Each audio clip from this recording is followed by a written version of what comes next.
Catchum say and there was something special at the mamo. And right after your top 10 no, you were the oldest rapper in Ghana. And I mean for Africa nye.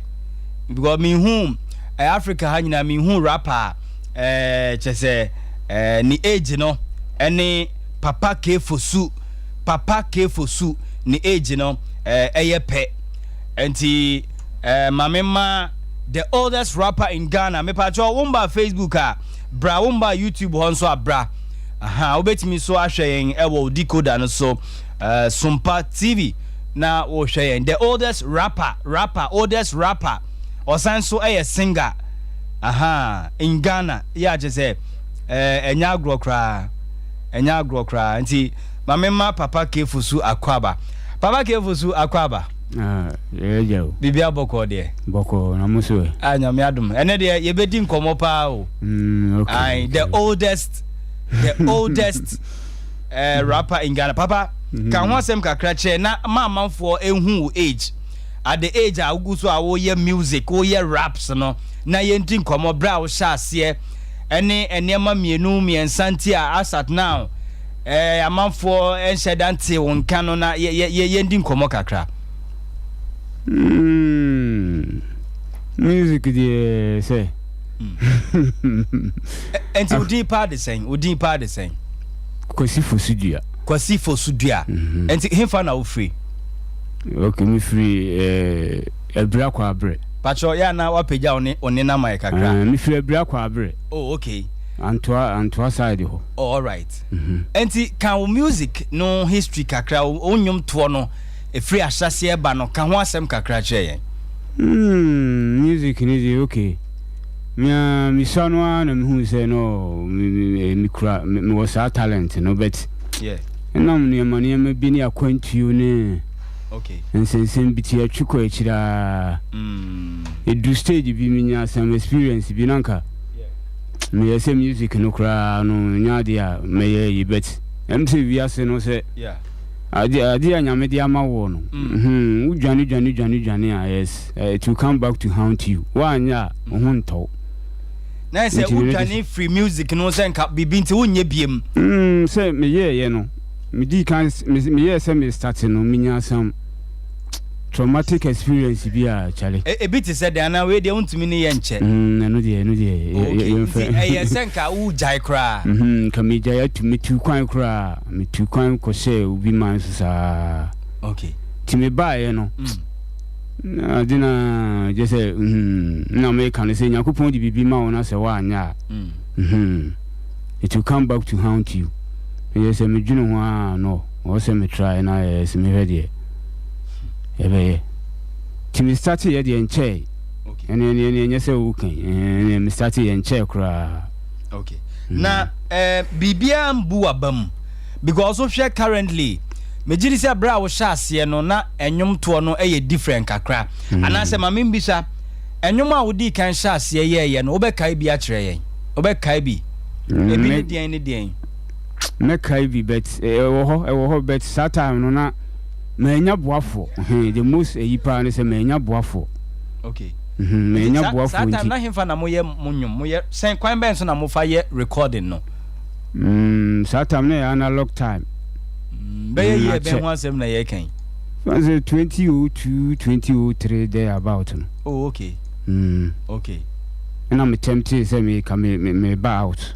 But then I make an meet me and you know the bet me nya boafo ntino na some na make an say some you be simbi to me. Okay.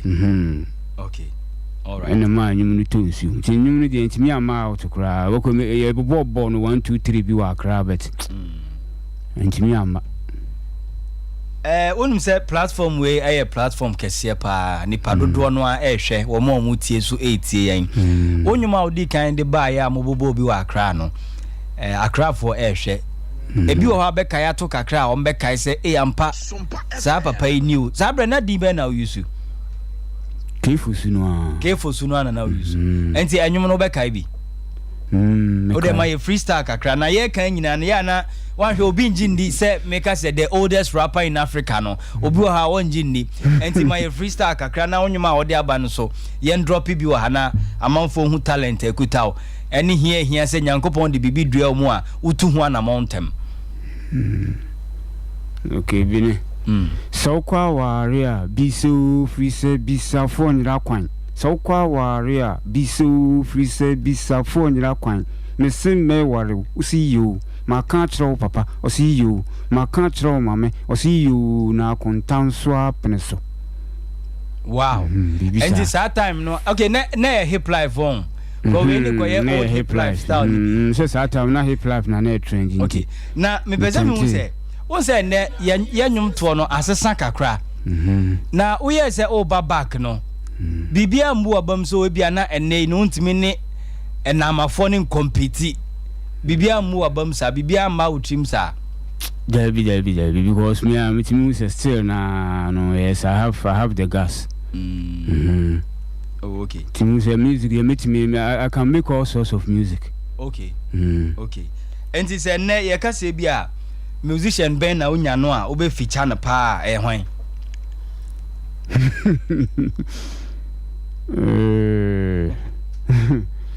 Unya o mo ifa so me ka kra no o hwe na o kon ho kra o obe trend so because the oldest rapper in Ghana. Papa umfie no what do you say? I'm over 50. Over 50. Wow, that's the Obra for crowd channel. What's that say? And the oldest rapper in Africa. And I think say connection and links ne the end shada nyeding. And musician Ben, top musician Ben na unya ya obe feature no. Say rapper na singer. Rapper na singer obia. The rap ya me de pa so we ja nyum to. Why no? Lord Kenya. Oh. I think Lord wo anka ono na unya no. Lord pa no minya no ayese o me track so anka mpe. All right. Atefo ni ahwefo ye bedam ase papa kefosu na ugusu a wutie no won say oye over 50 na man drop ne nyum bia e bia na ye kan say no be fa ne sa agro na oye good pa ode nyum bia ba papa wo se bibia wo ne mre enyum a wo de aba no ka ho asem kakra kire yen sesa bibia wo ne mre oh sure tina fe na on de ne mre dru ana se sen first oh okay first me gidi say enyum afutu sem bebre wom all right yen drop enyum no papa kefosu brand new one bibia wo ne mre ukọ audio mark ubenya enyum yi bi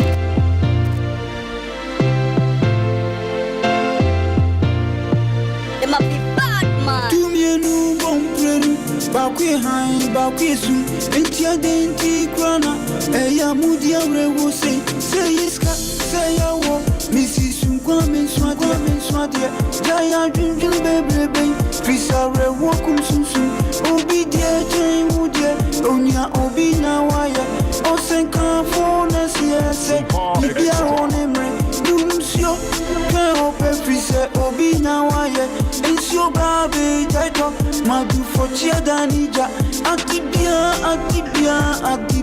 wonemre enti sunkwa meswadio bibia wonemre why bibia wonemre ebe chansweka oda atibia wonemre why bibia wonemre bibia wonemre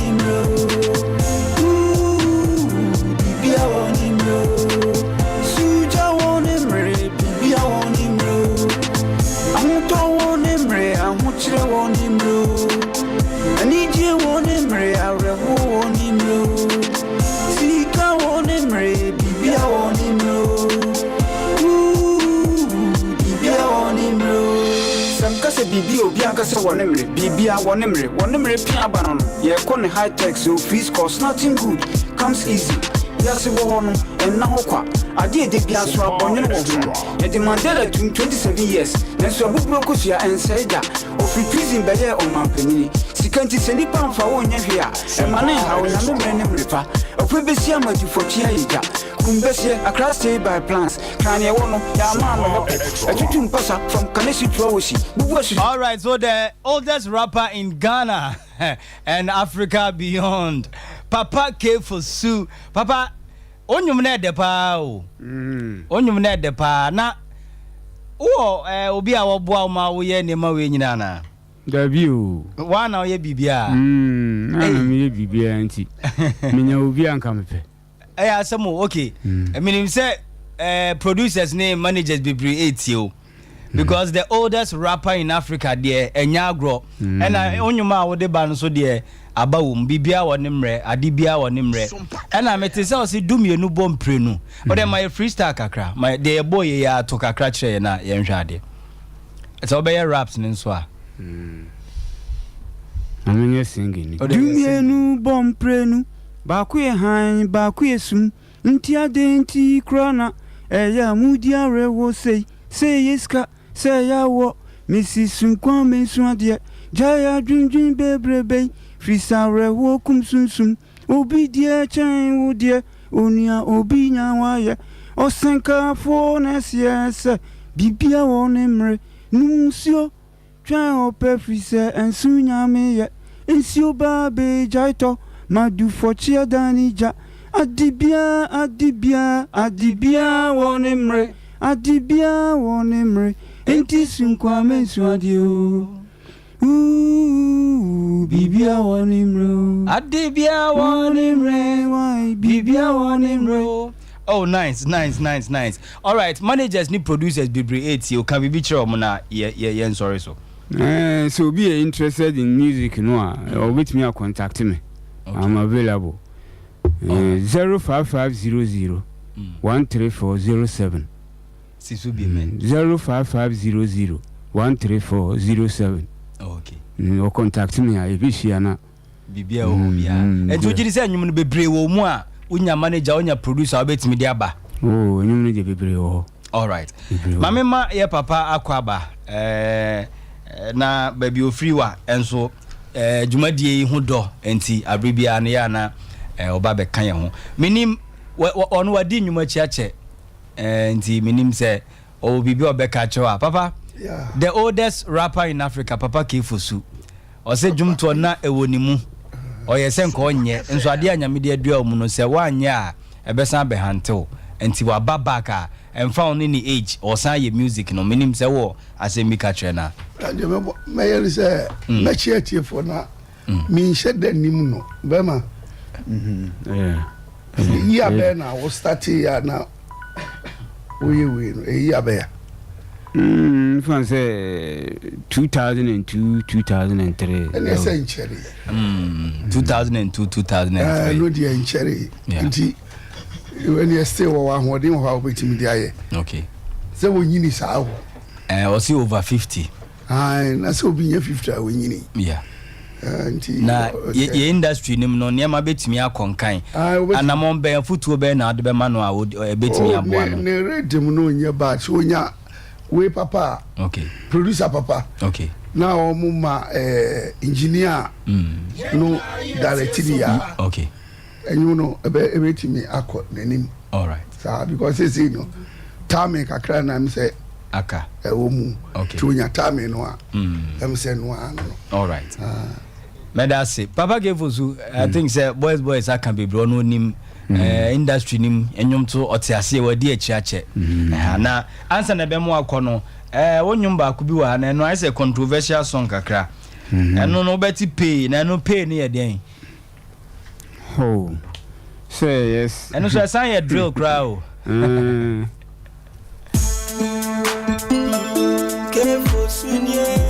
Sompa extra. Keto pai de seto paia cabebia o befebiano sayo senke place de seto paia cabebia o befebiano en cabeti pay cabeti pay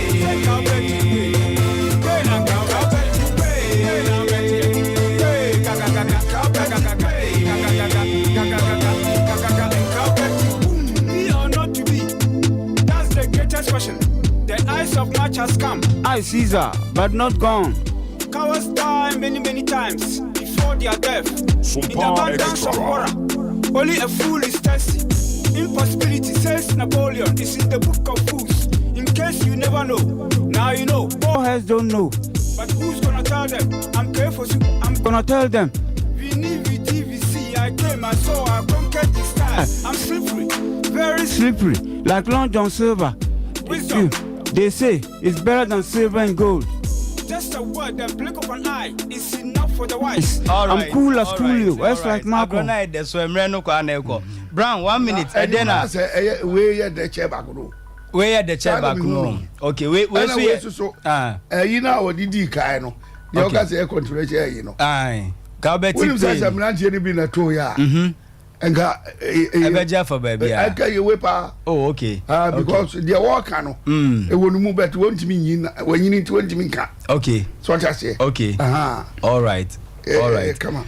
Brown, we can be aka ho ana. Opani, you bet you can afford some party for. Opani say, Papa no you good. But same be okay ya ma mero aho kakra ne say, we say say, artist Bena. Onya ya. O see your from mama. Okay na say, e mobo. Oh, okay. Go kroma ya artist na eni ogo kroma no. Omunya do stage bi kra pa. Yeah. O from mo mfiu. Yeah. O hear papa enyumo o 2 year. O de akwabo atoso a perfect. Oh, okay. Because akwabo abe sing correct. Okay. Na papa dey rap na shame. And akwabo baby a wo bia. Okay. Akwabo anko but me can say akwabo a nya akwabo anko a. Family betimi. Family so kra betimi so asese so any say boys no. All right. But yes stress papa yi hwe ni age. Na dey hwe dey oye. Yeah. Aka musician bi devote ne ho keke. Keke. Say o papa meboa. No man hit be me Man hit bi. be me nu me say. Oh, Oh, they are checking how far.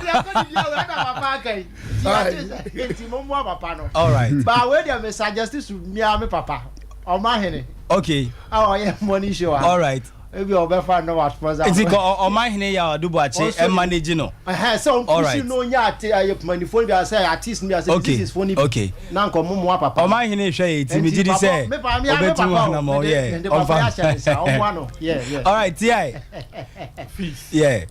Truth be told, Yeah. Papa, the only thing I can say is I pay young guy be Okay. also interested in music. Okay. Now the lyrics names in be our choice or the tune non famano. Oh, okay. Emma enya bambu asem. All right. Unim. They say music no. Yeah. Baby a music nenam no. Yeah. Ono ye ka so ngo fa. Okay. Yes. But why ready? Why crowd pa? Why crowd? I hand the beka. Okay. But o ka so ngo fa o critically pa ngo fa. Okay. Say musicians no omo lifestyle omo live you. Okay. Eno nso ma wo sell pa. Yeah. Omo say social media addict. Okay. Papa me sure say na energy social media no kra ho. Okay. Sort ya say. Yeah. Say na money nyina sell. Intermediate I feel say he's good lyrically. Okay. On per young person being fan kind of ho. Okay. Na like any maybe wo ha or yeah alongside young person no. I think say no mo be push you more than solely on nko decide so be. Okay. Say no ntino si ohia obi no. Ohia man fa mo no feature omo. Say nko no mentor obi no. Okay. Na nko no write music ni man nipa no. Music ni ma young I bet person. one year video as well. Yes, I was to bam. I was say woman now so the voice about from Da o ka kra ya se bi. So for kra igbe kan no wa kra mo betwi papa ni.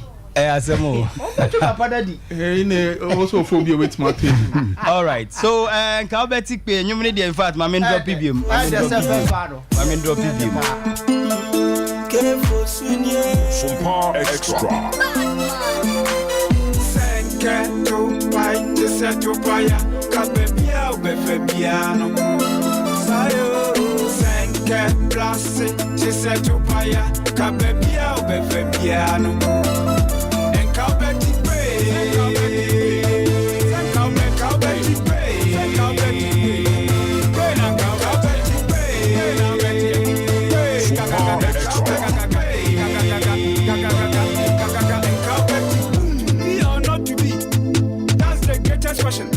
All right. And Calbert boom. Eti ye de besia papa bo number ni biem na me gidi say amount for bebo a pa musicians artists no so momwa bo number no 05500. Okay. 13407. Bobiem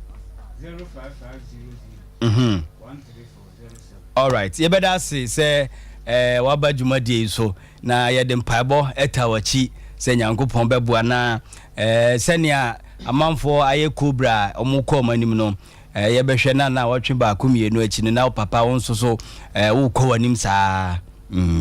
All right, you better mo bibia kwa ba na fe next stories are trending over the week, you know. Yemfa enfam emao. Na first story me de mao no Sarkodie versus Samini. Na ene enya agro Sompa FM. Sarkodie ene Samini issue there. In fact, mama yenhwe video we na yentie nsem kakra Samini akan de afa one Sarkodie om collaboration name ni EP bia na opese ode ba na opese Sarkodie fall so ene nsensem kakra surround this issue ni yentie mrasisia that you respect me. Yeah. After Sompa you've sent me Extra. works and I've done it under 24 hours and I've sent it back to you. And then I've sent you works and you've played games with me. I've let it be. I've sent you another thing. You asked me, is this a single or a project? And I said it's an EP I'm doing. So when are you releasing it? I'm like by end of June. Okay, cool. Then send it then. I send the track. Then after a week, how far, bro? Blue tick. Nothing. After a month, what's up, bro? I did try wrap up the project too, blue tick. Then I actually wrap up the project and finish the project and keep it moving. Who do you think you are? How do you see yourself in this space? To think it's okay. I will not do that to Reggie Rockstone. I can't do it. I would never put myself through Out it. of respect for Yeah. him. Tell the man, boss, because of timelines and everything, you'll be like this one there for make it pass. Yeah. Or, boss, I'm a bit busy. I can't do it. Yeah. Sompa But if you leave Extra. it like that, and you are asked on radio, and you tell them, I'm not too sure I know what he's talking about, but Yeah. I'll check, and if I know, I'll see. So that's what upsets pissed you me, off. because you know what. all right, so Samini awo kasa no kyerɛ sɛ n'ani abriye pa yentie nsɛm kakra Sarkodie so aka. Everything is saying, but if that's how he feels, you know, I don't think I have any, but my drink really the things that he's talking about. And to make some things clear, I said in the beginning, I treat things differently from how people would treat things. So every person in this industry has some, I wouldn't call it pain because I don't care. All right, so who hasn't been fair? Is it Sarkodie or Samini? Samini chemwa Abra Omoye Love Rocks, Sarkodie sending the beat under 24 hours or working on something. SND back to Sarkodie. Abra opeso dropping the EP or fresh Sarkodie at the beats. Sarkodie only needing komoma obede. Emma need the beats SND no. Or the beats no sending new year a week. Sarkodie, I'm done with my project. So I won't wrap up. Blue tick one cache after a month. Blue tick one cache. So Samini chema ono here Sarkodie fan hit and I say here Sarkodie one a track so fine she. Or some example say Sarkodie nyum bia hit bia time bia na already on obi fame. Example they say Adonai on Castro ye bibia recently countryside on Black Sheriff ye bibia man for crowd edit some short video be by a brand on a Black Sheriff performing on stage. So now Sheriff here saw the nse to the comuna obediama we dodge was stage no so minim se na on person ne Black Sheriff benya picture there and sa video no so a trendy ye pa obehwe Sarkodie track bin so ne flavor no ne mastercraft and I wone no kissing with Pato Rankin enyuma be hit bi enyo no nko anenyum but Samini what tracks any enyum bebre ye ono nko a hit. So what's your take on this Sarkodie Samini issue? Meba now do adwenkyere aba dwumadie no eso. Mepa cho mama yenhwe enyuma a trendy over the week by Mama Gladys Cobra. On kro kan Cobra. Enti amanfo so na ye ni Cobra. Ebia no Cobra all the same.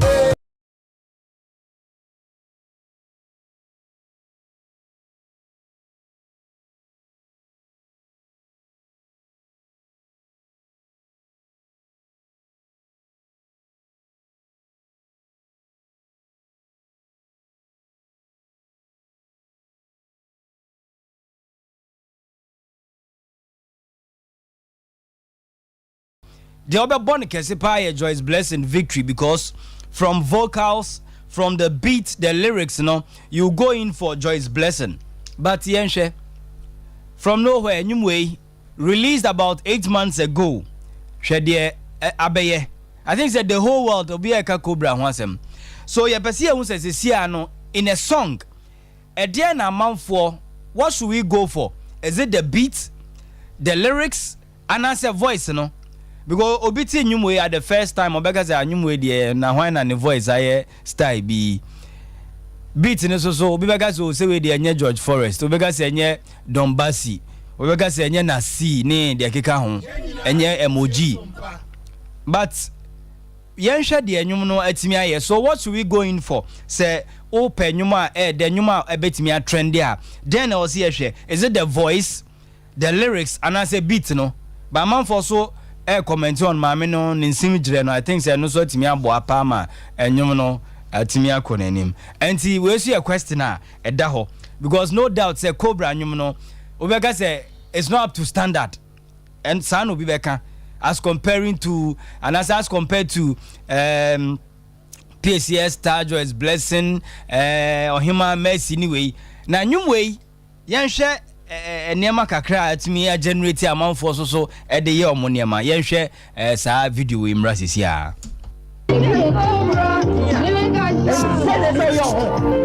Get a video, let's watch the video.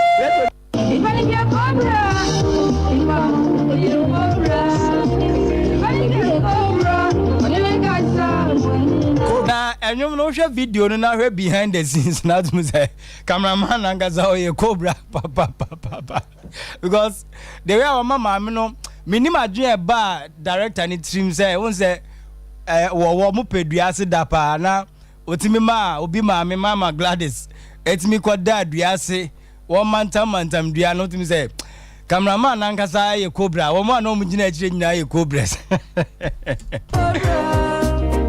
Well and Molly are Cobra ambassador. This Shatawale Suna or ye Cobra no. And the chair how well anyum no etimi a trendy at as a rera amount for fee near there. The name of friend na who say nipa ni be a Cobra to share the annual ye on any kasa.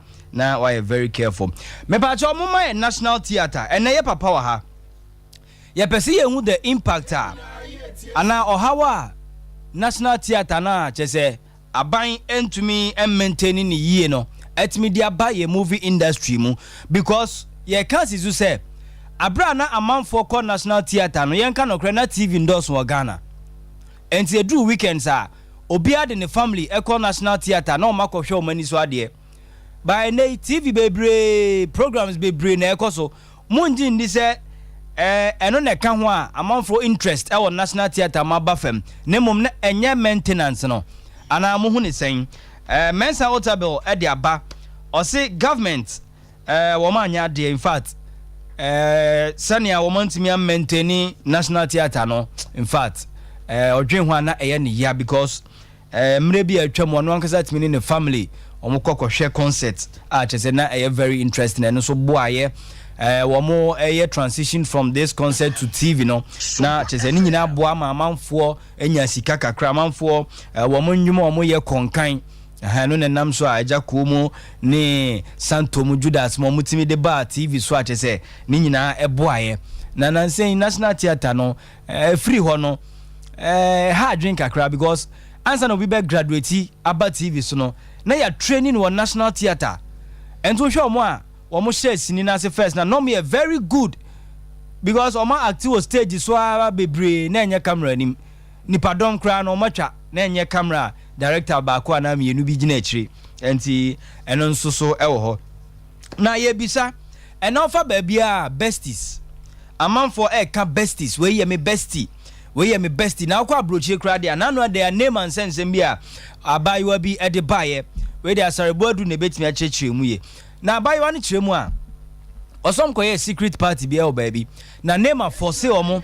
ema obia de ni mobile device ni mobile phone egu another room enti room na no mo koye party ni wo mu no obia nkuta any mobile device bia na the course wo ho de na enya agro they were being forced to sign an agreement be say the because wo ho bia will remain there enya de obia de bibia be pie na sa abayiwa no nkwa wan sign after the party no or the mu nsem ni bebre bae na enye easy ni nyina na bestie so okwa abrochi obi timi ka se o maware ba we me bestie nti enne me ni me kunu empa so agudi aye bedi no me invite me bestie no abejoin ne ye chese ebi na da ye screen si sui emma me enu imfa hu se da kro meka be ma ya to ye besties na chese encoding kwa emma me enu yi so o mo da ye screen sui o mo say best friends forever eto de den a memma me enu imfa hu se o mo bestie na ye obai obai aware kra so ne besties o mo ntembete de lalai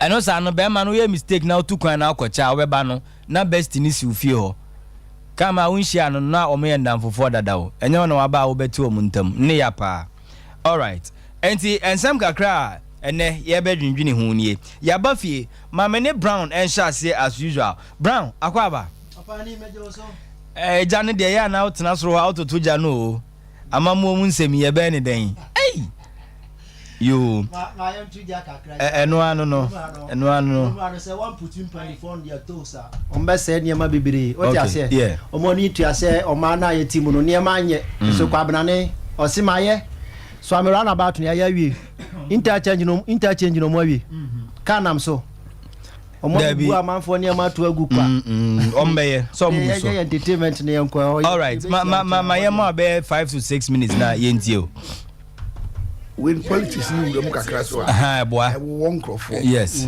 anzo ma hwe ta ko ma baby for so mo be so mo be kan yeah UTV for yeah omo aya ma yesi akwa Kofi Oduro kwa ni show no mo twem anti wo se edin bi wo ha ni kwan se ye den ye bobo so wa ha what I say say o ma tro letter na koma nkrofo ade do opop o ma tro koma nkrofo bi say wo mo entertainment no mo nya na yi say video we evidence enye kokko mu asem bi anti ye nko ye nim opani yakọ ya ni ya ma na fo ida ba what I say fire na sha say opani ha Ghana ni desia Emmanuel Andrews Samini all right 1999 no sha ase on say ni di no say Samini yeah ni real pronunciation Samini but call US no muntumi mbo okay no me after say Batman omko bo Batman no mo twend o isini no oba no besisa ni din ye ne Samini ha zabro for no muntumi nka Samini no ha yeah opanu say aya na bebre na aka say ye bitterness na ma Samini de yesa ewi ase ade ba ko a mimi nimpa ne se nipa onu nuanam na o ka se ya ade we mame a na o hwe na untimi nya nanim straight forward okay chama ma busy mintimi ade no mintimi because of memory intimi nya ma okay but not to the extent say we promise nipa no say meye na nani da wo so na wankwankoye me ka ne se hwe sa kode ye niam bi okrum ha I was say you should have near cano credit, extra saccode. Because one, anytime be a saccodia bayanium, our do be better soon, and you may call. Yeah, you are the Black Sheriff, yeah, countryside, perfect, a yeah. But on stage, you are doing the year Black Sheriff, and try ye. Okay, Samini ascended at the amount. So, Chama, say, na me pesa me, into me here. Ohun sa o sa akode onya under G guy bi o oyo obi a ode wo ka ho a ade ne betumi akọ nanim yeah and also nya so ade ma no make comment about the oba be say bia me ya na mintimi nye yeah but ode send no ade na make wa hwe awa maka kwaku manu o se o send obi ma say na say make dipo chese dipo na hwe no bebre wa hwe ade no hu and unim say Samini nyo obi a sa nkrofo na afi no mo fefe ba ni bi o na ade na kwa kodi agro David untumi this is the same Samini no na anyumo oh yeah and it came to a point that Samini kra be kan say wo sa akode o ye ninua sometimes otumi ba ofie wo so otumi kɔ ni fie mutumi hia mu dididi mu honkomo enti o ye onua te say de ye nyina ya te hayi sa wo the project or the project ama wo sa akode na hwe na untimi nya te say de Samini na o kan wo interview ni mu no oh bro me ntimi nya because of my time fighter me busy ntimi nya na obete ne ho ase dan say wo no obe accept ade no why ignore abasa na what disrespect Samini what you say what disrespect no one for obu anya den ama no and you have to know say Samini so nya underground your friends artists afi no fefe ba o ye kan obi a your mountain stage na say your ball live banda yan tonuma Samini the organ or you very good looking at sa kwode ne omo ma be ba nyina be good time nyina yeah ori ase inti sankode ade ne ma no onya me nye ana meye but mini time na wo jani sa na akotra and the show so and the dusty show so na wo ka se bia won kai na de samini kan ase ukra wadwin ni ho wo bu samini sei okay wo ka se wadwin ni ho it means ade na samini sende ma no ye nkwase asem sabi ana sende ma no ye de kwadwuma sa na pese o kire ye nkwase asem na sende ma nti wadwin nya de oni ho let's assume say bia me brown na ma sende ma akra me fa say bia wonni me but samini ni nya ordinary person bia betumi akacham say wonnim no yeah and unim the kind of nipa o sende ade ne ma wo oye samini oye musician oye wa nkrofo ni bia anu omukọ na but sometimes ya na shata wale bu afusa akode say oye hypocrite ni sa ne ma na ya no didi na tem no nti no kra na no kra wo de kwadwudwuma ya no kra okay oja say but babi ankasa akode betumi prove me wrong say ade na samini ne kan nya no kra ne san ko sende ma no mitimi nye okay ana ma ye busy eno sa no de wa ka chen ma na hu na wan ka hwe ankyere no na wa ignore ade no akotena obi station so aka say ade no sende ma wo no kra no onkai wadwin kra ni wa sabi wo pese o chese atem didie nti yesro mo babi omu ni kono obi abetwa mo yeah ebedu babi na sa akode kra ye mo udin biem ebedu babi samini ne so ne ye mo ne din biem obi abetwam but wutwam a eden na wuja wa kire edi be na wuja wa kire nipa dodo se na obo omo he ya kan ne ya kan kosi se Dr. Lucky yeah ade enti ma be pe Dr. Lucky asem no akebiniza ya ne nyina na tetafo ye na ne didu o Las Palmas okay what I say yeah me best friend pa ni tutu ye wanya ne ba bi koi me mabusuafo nyina yakọ or kwa no from me last killer okay because na me tonton tade obada me twate ne sa you from me last killer okay ya no amwo but wo babi asasi a babi a your friend say like akebiniza akwakoduro yeah wo boys ne ya of anom ne mpanifo bi esi obo omo yeah efe ekena se akebiniza ni ho a obi betumi agina ho aka se oh akebiniza akwa na yimi pie obi te se checheku yeah ebi ti se 34 ho ahwan e ba ko no ka hwi yeah omo nyina o te si onyom no mo ne na bedwon se Johannesburg se hen oh yeah efe nti sanka unu ama ade na se ofi se wonya chairman kan ko kra no dance wo be pretend as if say wo ye superhuman che obi asa wo de no dabi I'm sure say sanka sa akode na send ma saminia anka instance so what the can you be Love Rocks no say under 24 hours yeah anko be ya ma yeah nti denti na unu an send bi ma wa we ignore okay nti mesra omo ya mpanifo sometimes omo art professional na yenko yanim okay apani yenko number 2 nipa bi ye cobra nipa no ye cobra onipa bi su ye cobra be papa bo esiko ye cobra oh yeah ewo reality ananyumu nya nyumu ya bad life ma babi no ye cobra yes obasiki ye cobra because otumika say Africa for adwene nya adwuma enti o ye cobra oti ase nti anyum na ma me ne de baaye no professional no ka asem a kire Ghana for hwe nipa bu ho a oni na ma hu ni suban o waye ne ho style bi me do as style bi o ya ade a o ade no aye na ye but onu deep down woni pa ni mu no on pɛ de o ye no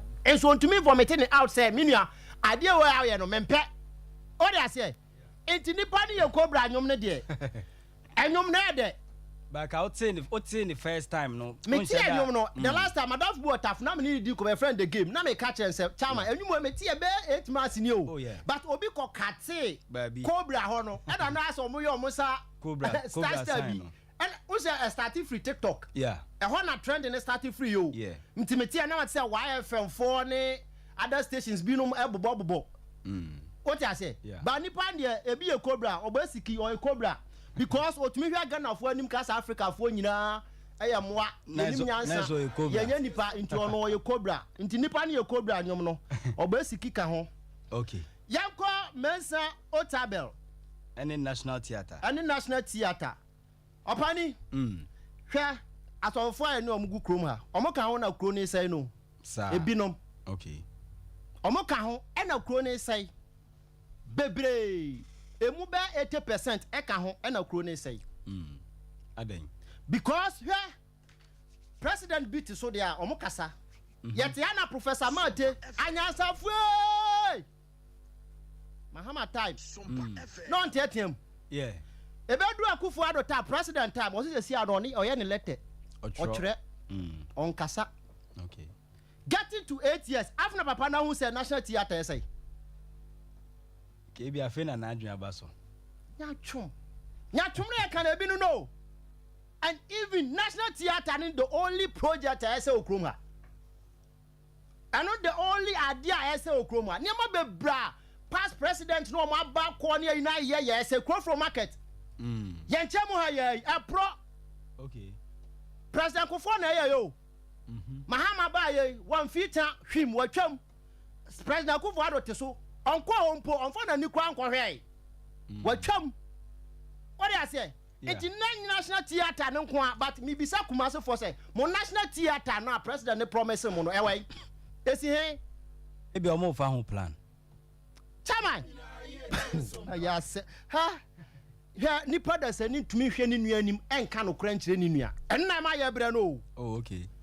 And at the moment aba start say wo ka no kra pe omuade. Why you say? Omuade. That's the only word omunimo. Say ya tia isabi ya kwa nyina ya nyina ne nam so. Yeah. Theater ya kan. Me bra me to me nkra ya me area. Enso me nkowura ho da ma wo sesi ho. But ebinum akọ ho a makọ benefit free ho. Yeah. But at that time not TV in shada anya common. You so cry ko excursion wo ho. Excursion na TV nya adeba ku so teacher ni di mi ho amopa ya ko excursion wa family anko. No. Me na brew we ho. Oh. Baby ya nsa no. Okay. Ora say. Yeah. Enti sanka ya so fofo no. Aka government na sa ban no oba wa sorry dem a. Anya preaching asem o. Kanu kwa ne say papa. O man ni say adise now they are for preaching a kire no. Okay. I remember say so for be MPP time o preach to omo anka so money mo a no preach against omo. Anya baduko bi so for be a me refi. Okay. O catch omo say mo person mo break it but o man ni say o hwe omo ni be kanu kwa kire omo. Okay. But omo kwa omo kanu kwa kire omo because at the end of the day no pani mu no wa ba ho no call the envelope beto. Enti o timi nka. Enti nya afina ya papa me so tabel. Obeka kire say theater no say. Yehu and nkwafo ya bob duku yam fita duku. And omo de na because omo nim say at the end of the day no omo atimi ka say asante for there wo de odwan si wo kra mpo no a omo beto amaye. Enti be de na sa theater ye won kan yo aba be ye. Na me bi kra be so asante for so. Okay. Amunye inti sa nyama we nom de mesota be yesraw. Di usofo because mon kan no kre.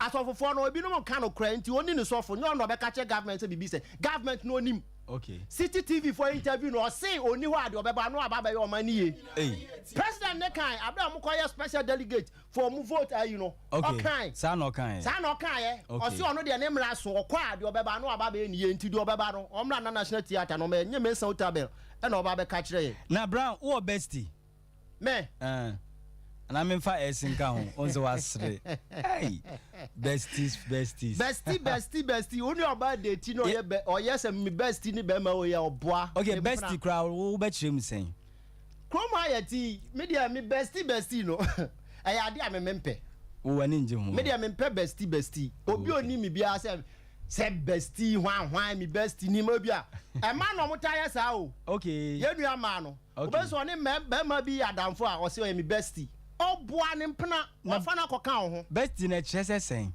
na se bestie ya kan hwe na so obi a open na sempa na se sen bestie sa na ye ka no. Okay, but before so obi be kan bestie no ye nua ma no mutakeka o. Sompa FM. Oni oba date a na hu ni be ma different na obi sa na o so mi bestie e ma no mutaka opa bi phone lance on be cat omo no mutakeka ka sa nsem no. Okay, ye me man de na se ni bestie na danfo bi open na sem. Yes. Okay, nti ye man ni word o mu use oh ye mi bestie or boa oge no no a ne mpena no nti media sa bestie enye necessary relationship mu say ebi am wo me yire me wo me girl na makofa different girl say o me girl ni baby sami anasa me yire baby sami o me bestie. Okay, wo bestie ni wan.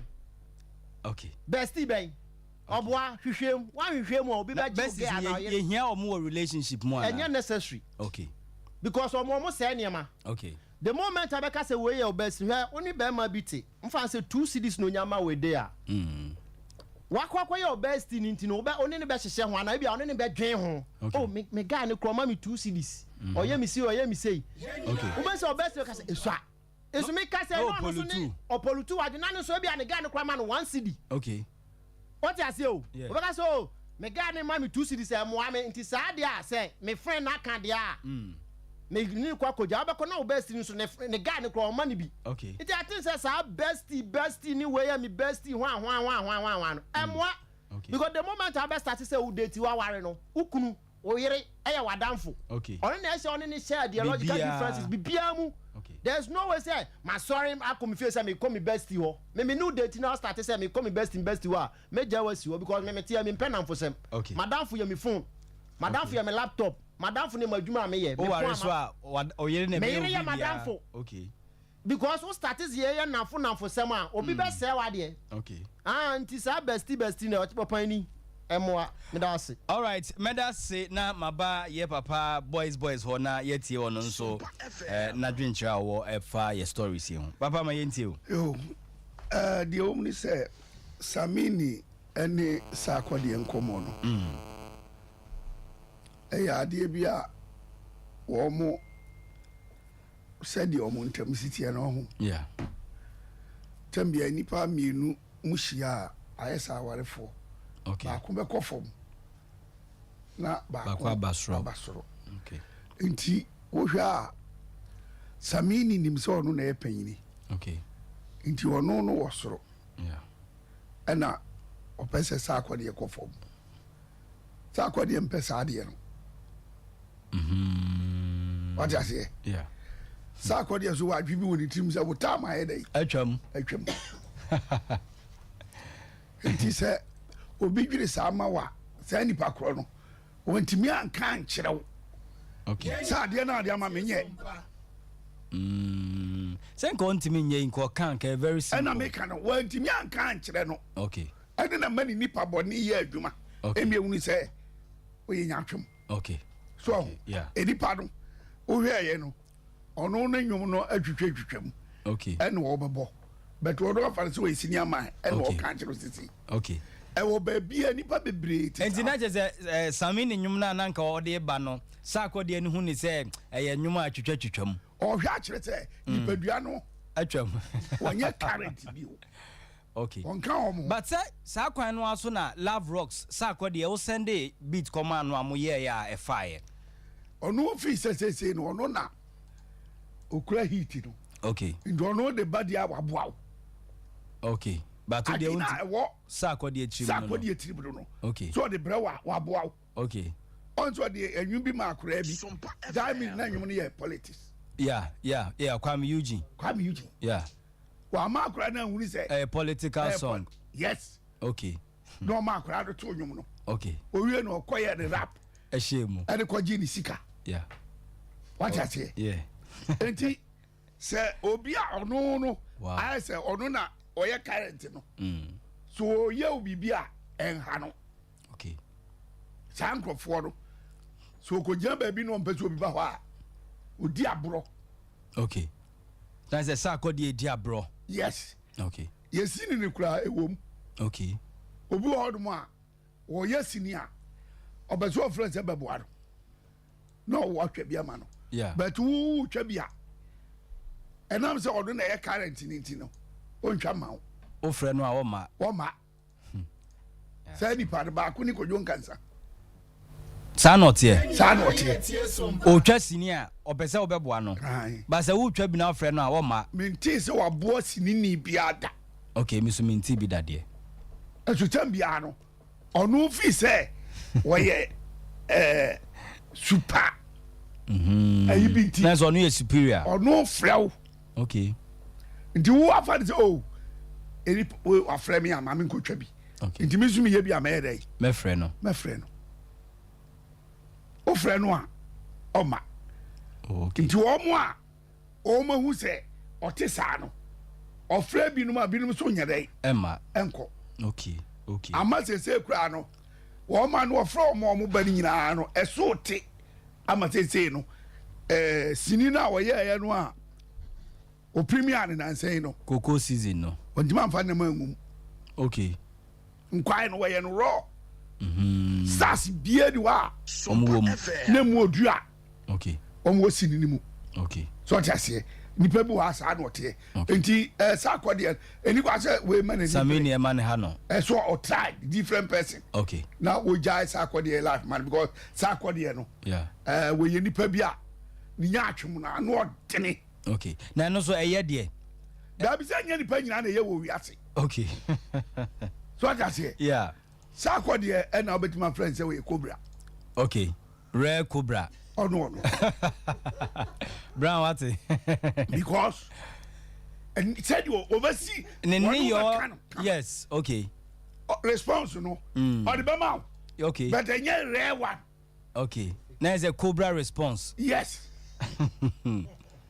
yes what is that what in the chat here yeah but you become be change over fabra yes obeji pass one reply sir okay nipa boni ni wasi ono obeye wabro no odi wabro na wa nya faster wodu ani bato so ama obi bi papa sei yeah sana ahormu na kwaye ana enwum na ma me ne boy me sa anwum we bi katimatinda na me boa okay because anwum we se me ye bodu tv so na sa me ti hwa so me forward it ade akonoda station sẹ́rẹ̀ maame ni si tó nyom no ne ho mọ̀bọ̀mọ̀bọ̀ style bi no a nipa yẹ ẹ̀díẹ̀ na máa yà mẹ yẹ firi hɔ sáà mẹ yẹ firi hɔ okay nti nyom no a akɔ ne na mu a wɔn de akɔfa baabi ama atuma bɛ hete no ɛno na kyerɛ sɛ ewiase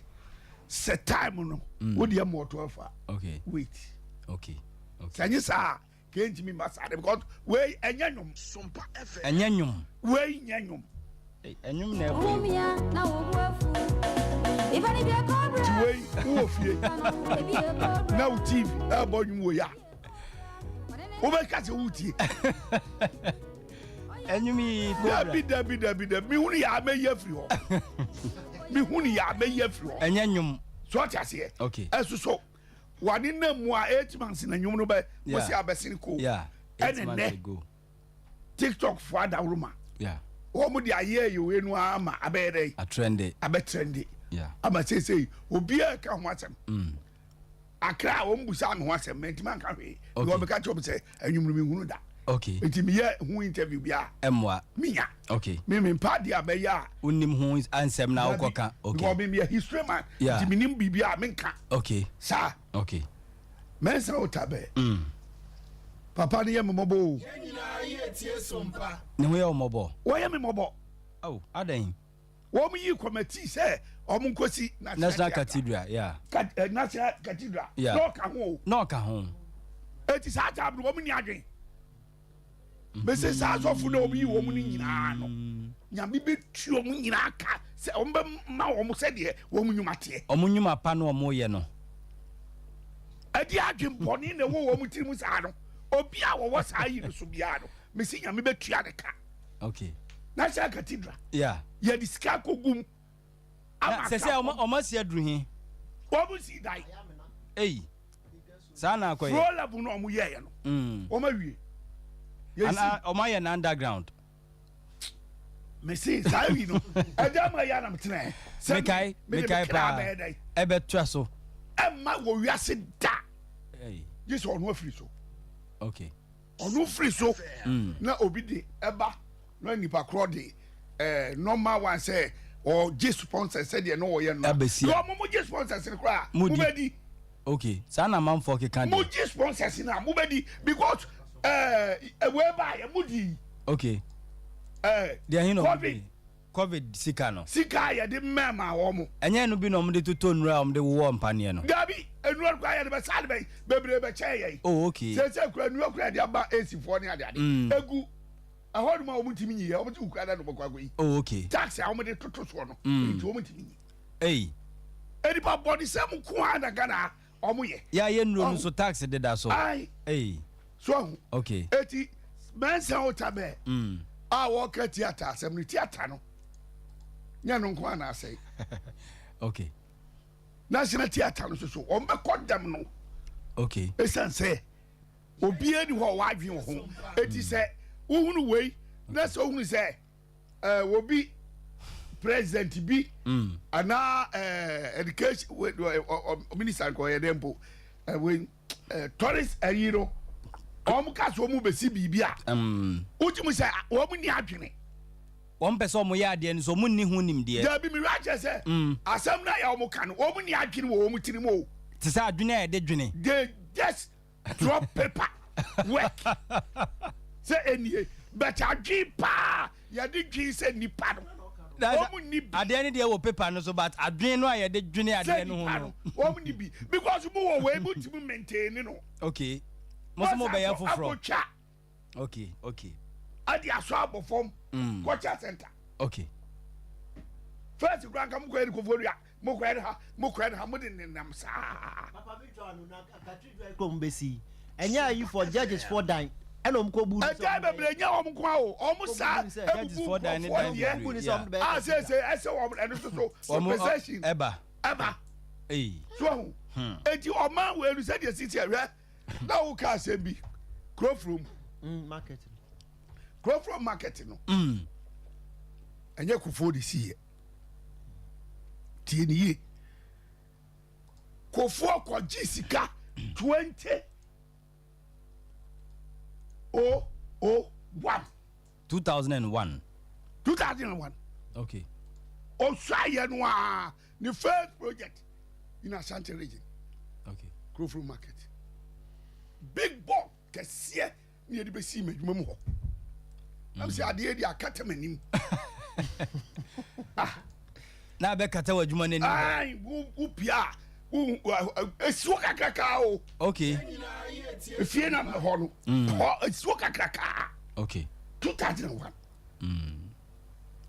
no my head kama e ka say we nti ko bu say mu no yeah na e market no obeye okay and am so woni say na me boa no ye wia e benya ba bi atra yeah na we na ye kama yeah Soundboard ni si ho.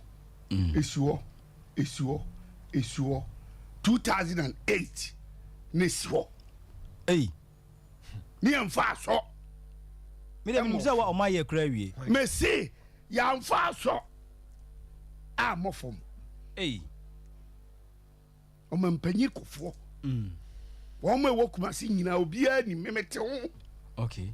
Ba bia metie ni a me face no. Onim dia ekoba he Debi 2008 ya to abari we no prof win ye no 2009 okay ama no omuti station ho no omu to abama prof okay because no ye north next no what stage southside hall okay to chase come on call north ekoto aba am high come on ko to aba okay e bi mo omu asoso omu force omu eni omu come on to aba ma omu okay sa 2009 na wo wini enu a oba ya opam omu eno ofomfo bosi okay se makoto aba ma nipa boni ni enu opam mo no enu wo yem sei no sika de so nam se obu kontak na da ho ni tinu no de chase okay no peja da no koso kama okay o peja koso ruye ye no on say ya na o mo ye yearly budget yeah to mo be ready a na minority for no so mo ka project ni say o mo ye project we ya okay o mo say anda we aban kofo aban ena ekwa dis card buy okay e design tie dia kofo project tie kofo tie MPP nti mumu ntimi mfa me hye mo ya hu dede wo ho mo saa de hu ya ne se aka wo ma betwitwa aso ase tafo adonsu ne krodeba okay asate no jai de na o ma sha ase no ko from ye no ma ya do late ye ho adwuma no wo ma jai asem atuma ya so ase awie aye we aye ni nyina awie tafo ne adade nyina o ma de no ho ni nyina awie ko from ye this up to now mama de wan ko ho kra okay mama de wan ben ho kra wan ko ho so ne be si we ono na mama ne kwan ana se ono de wan nyese ebra wo mo ye se wo mo anya yi no 2000 ho ne adade nyina no do parliament okay eti eyi ni vice no ba ye no a wo mo ye we no ebobu nkunta na ye bo mu tutuo no yeah ti ono so nya chance no yeah oba no obesi saa market na America no okay nti we di o amo anya wan ko hu okay so ati ase yeah ama say market ni so okay nyame nchade MPP asaba back yeah o mampanyi kofo na agya ade amamo so anhya ase mpo a obi acha ate ama no yeah ade na mu mawie yeah mo di market na to 7 years now eti bi kra no me wa aka na me ya imagine say me ba no mabe me be twa saa ayi no project no na maka ho asem okay because say me hwe ade no a emwa enchirima okay wa bra na ho no na market ta ho no na nya easy o okay say edwa na say yi won ko moro market okay yari bi to Santos ho no yari bi to baby ebinim kra ba race course okay so yeah etu hwe eniema ekoso a papa we wodi na no mensa hotel abatum bia no waya me mo pa okay wo preaching anu wo bibia no e business wo mu yo business preaching me kire se saa sofo no wo yi wo se wo mu yo na me ka se nyam betu ka no wo mu nyina wo mu ya sofo a eye business pastors okay omu nyina obi a church no business no mo odi business all right oni mi nyame because wudi mi nyame a bonsam ka se koye bibia wonye dai wonye all right eti cathedral na ya bonsam for dia eno mu di animu tu di abonsam animu a aya de papa be na me afi omu ni se enkrofo ani abre no anyway ya matwe me ho omudwetwe am ho ba nyame atua mo ka wie beti akatua munyanya ne sesia nti ebeba ko mo so all right because akatua de enkwagire wo ba bia ya gire wa asase so nti unu so bi yare dada mu a akatua de no na de abre no oh okay so ta se obi wo sika bebre no yare dada mu dimi ni sika ne bi akatua ne bi no so ta se obi yare bebre na obi ho so a sika bebre obati ayese mpofiri mu obi wa yare wawu all right papa yenhwe number 4 no number 4 ni de ho no kra de wo di ko mu na wo ko ma lie okay honey ya my lie one I say we request we e bema okay doctor say wo yire wo yire wa dam for say bema foforo say okay say bia na dam for dada no ne wo ho ansa wo be hia no dabi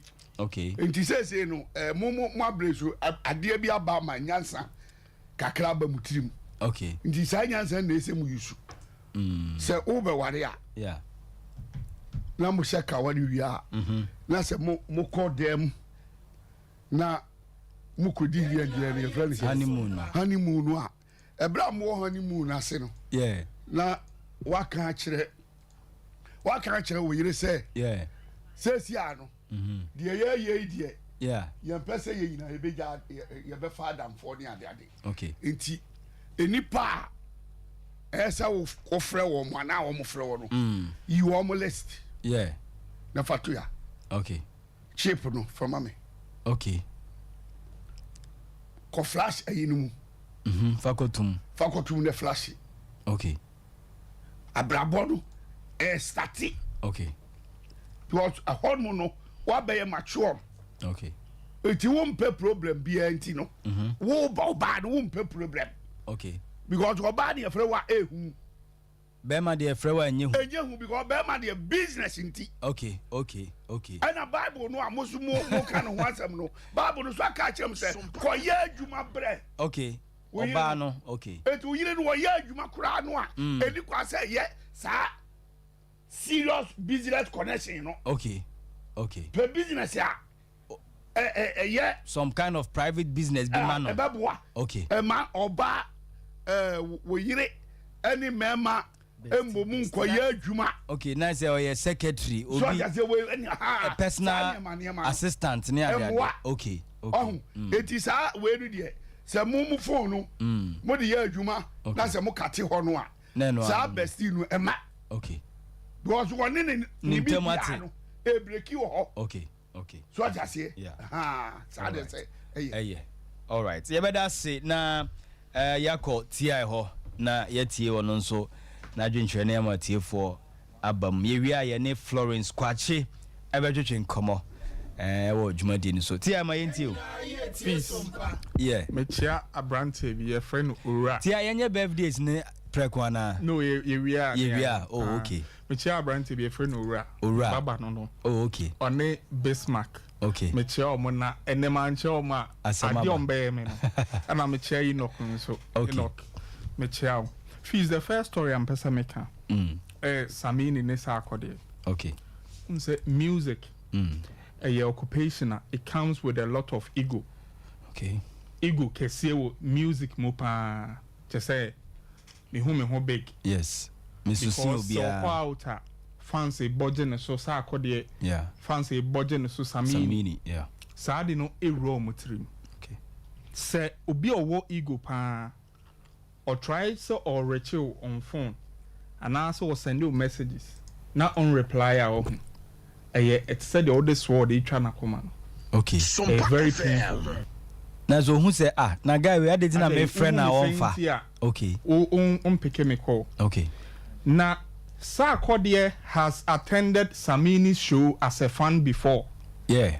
But Samini has never attended Sarkodie's show as a fan. Get it? Yeah. Sarkodie minim say Samini mabo show bi a Sarkodie akotwe ska akurum. Akopedi aheda. Yeah. But Samini unkotwe ska nkura Sarkodie show as a fan da. Okurum as Samini. Yeah. It means say 1999 Samini be Ghana music scene no. Na Sarkodie oye kitikiti kra yeah. Now menho Sarkodie you were very vibrant and we came to know you somewhere in 2009. Okay. 10 years difference. Such a person no say orecho enwa nyoma. Do your best even in a negative way no to respect him. Okay. I have a problem with Sarkodie. Say Sarkodie ye show. Not someone like Obrafo attend the show now. Yeah. He goes down on his knees to show respect to Obrafo. Yeah. Yeah. This is a colleague of Obrafo that you are disrespecting. Obrafo be run music cinema on chance I mean in more than 3 years or even 2 years. Yeah. They are almost colleagues. Yeah. O Kotone other colleague. But on they send you messages now many blue tech. Okay. I'm a big fan of Sarkodie. Yeah. But when him stories you know like this and about Sarkodie and their money. Yeah. Someone like Shatawali.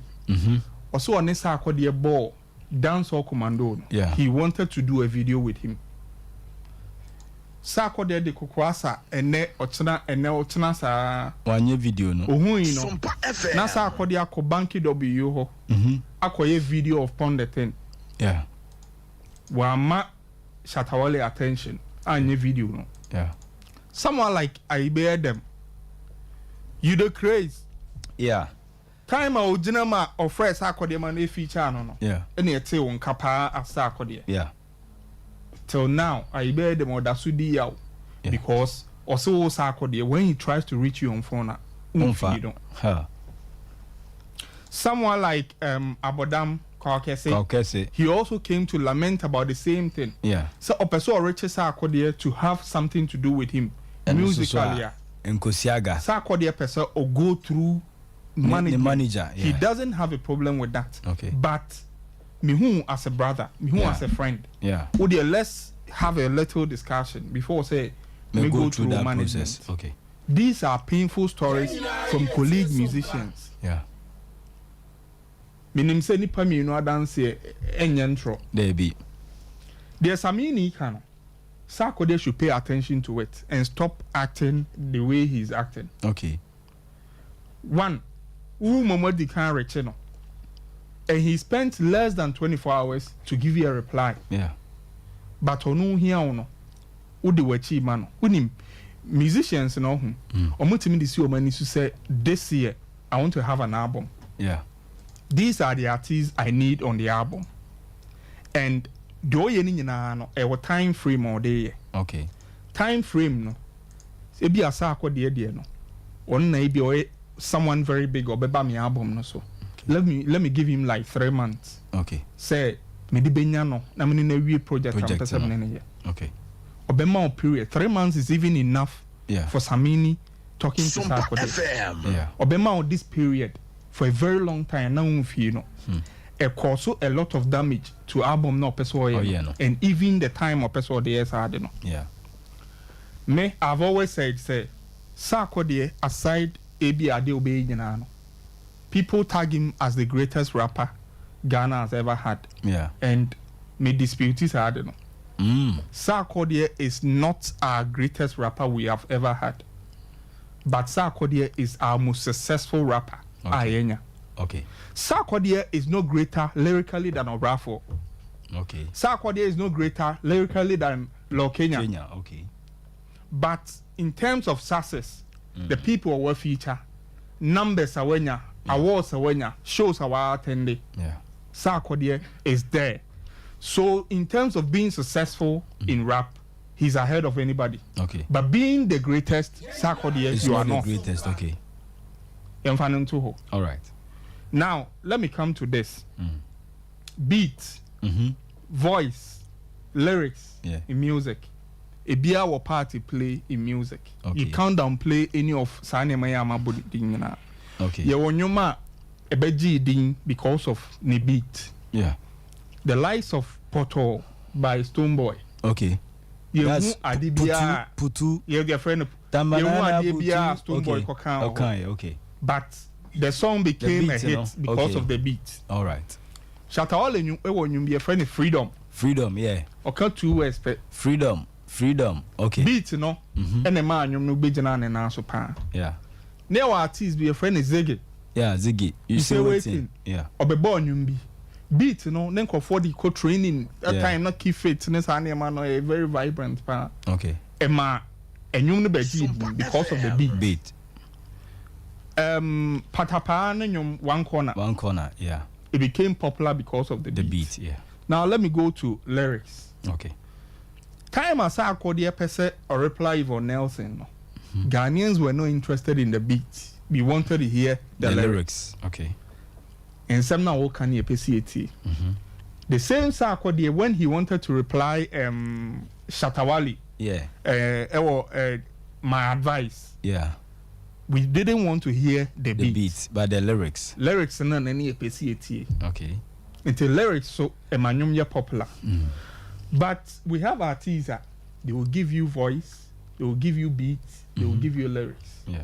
Me someone like Adele, Onyega and Idiot. Okay. But I like her songs because of the voice. Okay. Celine Dion, the voice is superb. Yeah. Daddy Lumba. Yeah. He will give you beats. He will give you voice. He will give you lyrics. He will give you lyrics. Okay. These are composed artists. Yeah. Osayo musically in beta unyano lyrics unyano ni nyina no or hobby. Yeah. Nti obonyom no a lifetime. Yeah.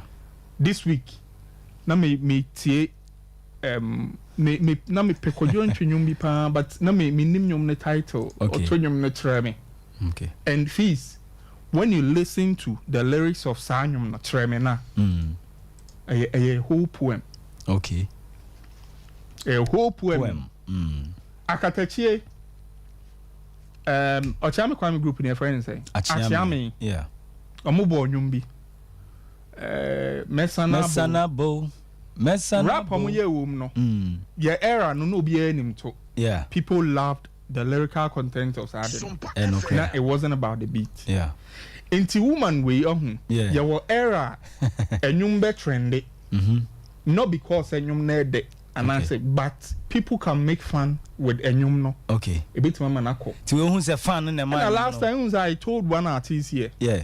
Say Ghana for instance say, Obiaje is all tamful. Okay. Obiaje is our enemy. Okay. The friends cry and enemy and all that. Yeah. So Obanyum now for subject matter be a copa. Nipa e cobra. Yes. Obiaje chucho be 19. Okay. Nipa e cobra de oka. I better for trim. I'm not trendy. Yeah. So your song may not necessarily be good, but worse, no, a catchy, a chain for. Yeah. Now let me go to this story. National Theatre. Okay. Yes, in 1992. Yeah. Chinese will be a see at the chair Ghana. I'm the chair. In your project, cry request. I'm the chair. Say.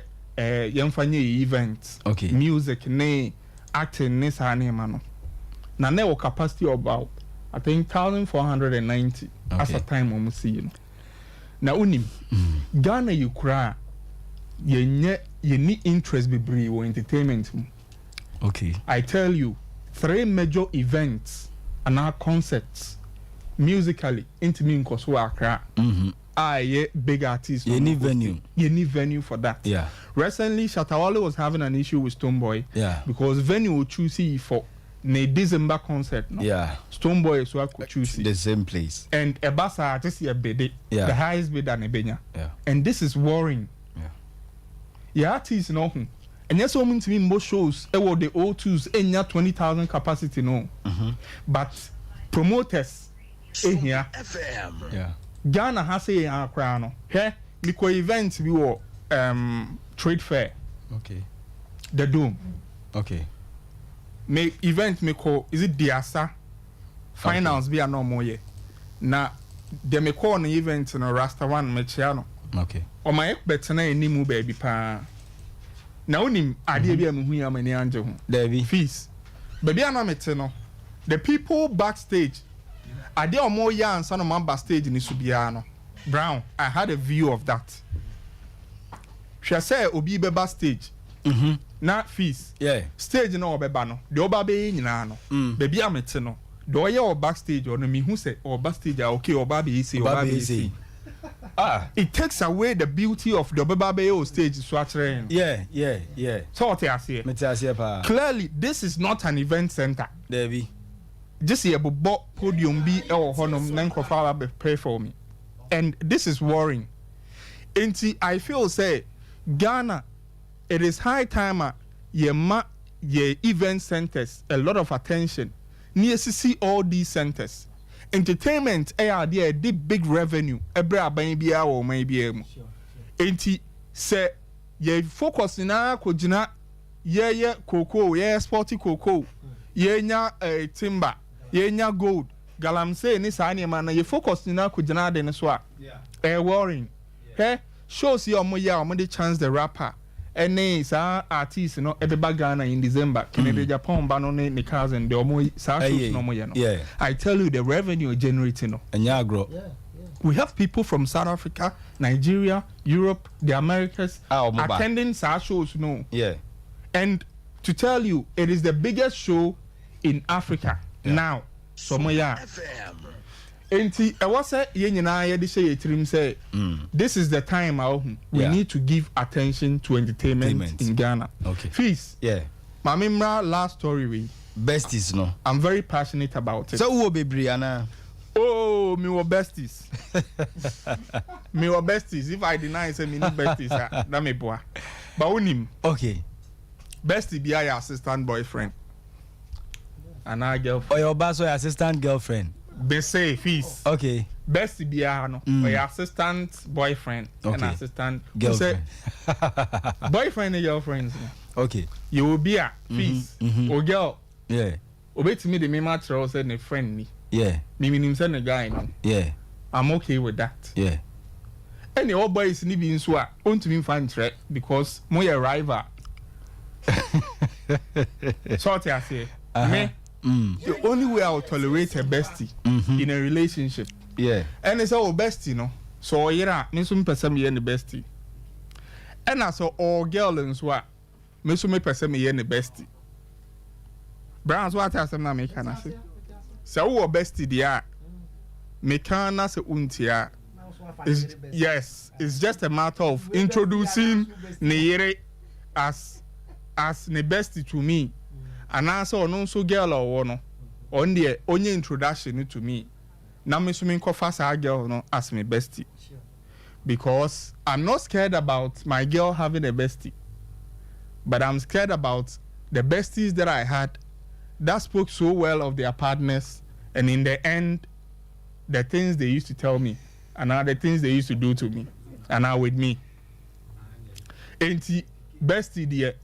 It is something, the last thing that me tolerate in my relationship because meaning who are bestie sem no unim and America no say o bestie no what the next year me I want to see the partner okay say be our warrior me can now say winti dia waware ana so girl me so me pese ne girl na no me so me ne best na ye draw so no ntia ase dia na che say there is something going on tia on tia ase on pese obeti ase because the otari will be our partner be our who best you know. I tell you say on also catch the partner say or accept it will be our also friend in the best okay. It means we name something negative that is going on. Wo ye dear see okay. Until there be our fees. Me say the only thing that will make me accept a partner fully is their mindset. Okay. Because where unya partner or mindset devoid of all these things, and yes, our male friend and now female friend no now partner mpeo. But your mindset, and are you able to contain these people? Are you able to set barriers? Okay. For them. I want to be intra. Because a serious power best is no. So I know if o partner and mindset the type me say me my mindset unless like I don't want to have you can't cross certain borders because me girl side there is sealed. No bestie should cross to that point. And I'm assuming cross it because I don't know the conversation that I can have with my woman. Just say no mean to me half just say me konya bestie. And I'm in a ding come on because feast best in there no ye.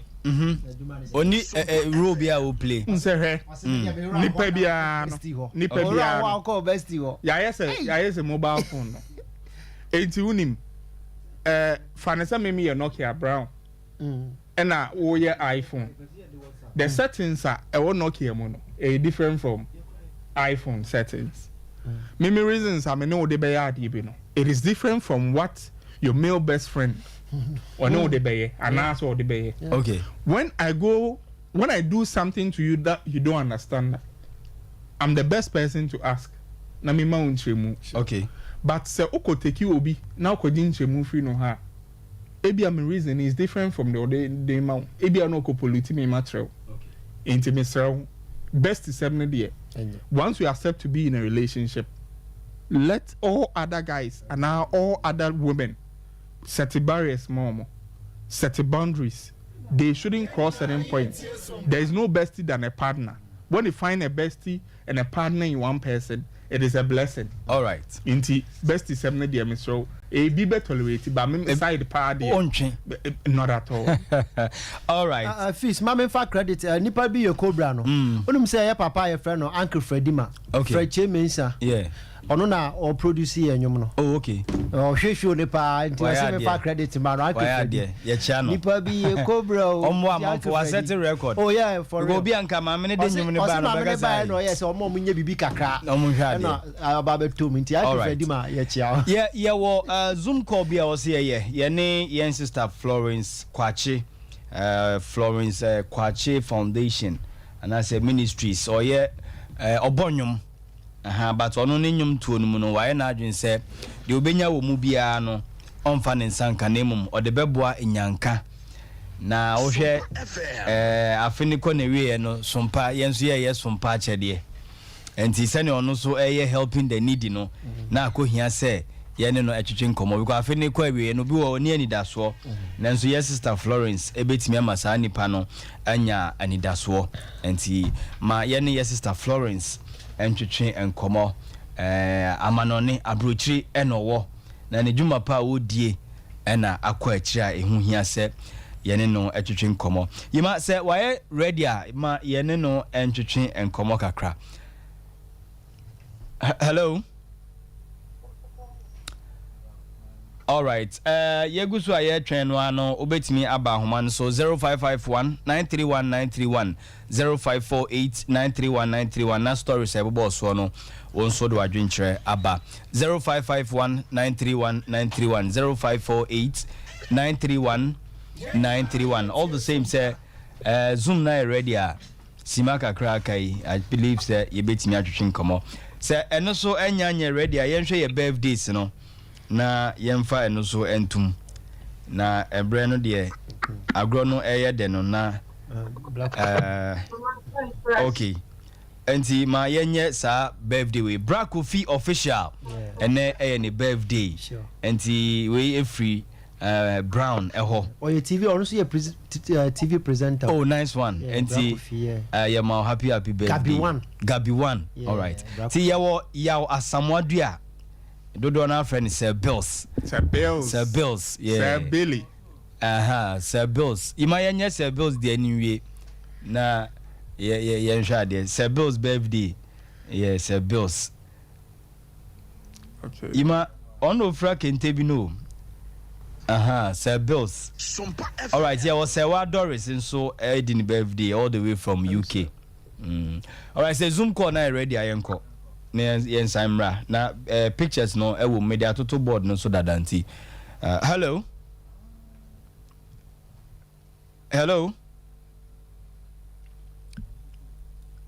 oh networky all right and yen we birthday no yen hwe Sir Bills there no yeah Sir Bills there no quickly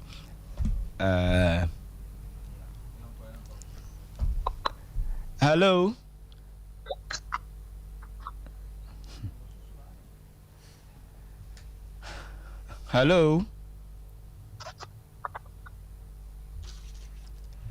network all right yemfa your call away hello good evening me bacho odini baby out free me talk to Sunny Maria me ka so free of one okay Maria my ntio me talk to me ka so is blessed video nene all right yetio but just blessing your media the train PCS adian but video media me de ba PCS okay all right yemfa next caller hello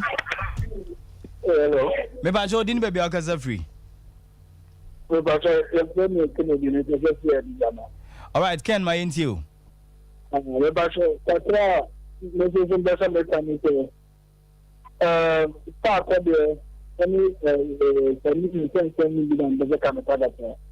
all right my ntio minua me bacho me bese me konya ni senior man and is start there